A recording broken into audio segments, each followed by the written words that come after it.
State and explain Lenz's law. In order to understand how electromagnetic circuits obey the Newton's third law and the law of conservation of energy, in 1835, a Russian physicist, Henrik Lenz, came up with a law known as Lenz's law. It states that an electric current induced by a changing magnetic field will flow such that it will create its own magnetic field that opposes the magnetic field that created it. Lenz's law is used to find the direction of the induced current in a changing magnetic environment. Let's understand how with the help of an example. Let's drop a piece of steel of weight W through a conductive but non-magnetic copper tube. We see that the piece of steel falls through as expected as it accelerates very close to the acceleration due to gravity. Only the air friction and some friction against the inner tube prevents the piece of steel from reaching the acceleration due to gravity. Now let's drop a piece of strong magnet of same weight W through this copper tube. We see that the magnet falls very slowly. This is because the magnetic field originating from the falling magnet acts upon the copper tube. And this moving magnetic field induces a current in the copper tube. In accordance with the Faraday's law of electromagnetic induction, the induced current in the copper tube will generate its own magnetic field, which in accordance with Lenz's law opposes the magnetic field that caused the current.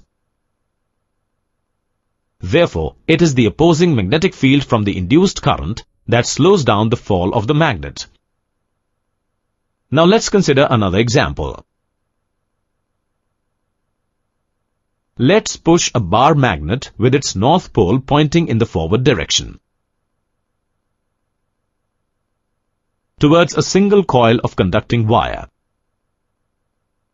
We see that the moving magnetic field of the magnet cuts through the conducting wire and induces eddy current in it.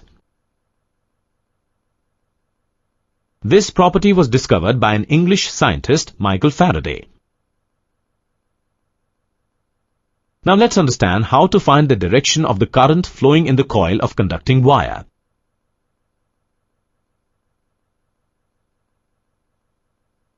When the magnet moves downwards, basically the flux through the loop increases in the downward direction. So the loop will generate an upward pointing magnetic field to oppose the change in flux. Or the north pole is needed to oppose the approaching magnet.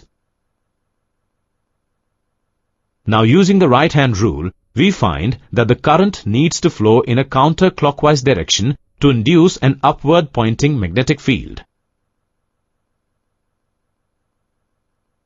Now let's move the bar magnet away from the loop.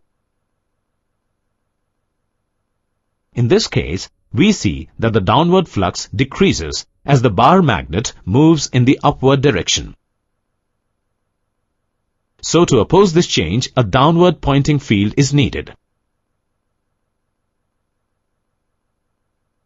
Basically, the induced current should flow in such a manner that it creates a virtual south pole, which opposes the leaving magnet. And this is possible only if the induced current flows in a clockwise direction. Some of the examples where the Lenz's law is applied are magnetic levitation trains and linear induction. Note that in Faraday's law of induction, Lenz's law is represented with a minus sign, indicating that the induced EMF and the change in flux have opposite signs. The related terms are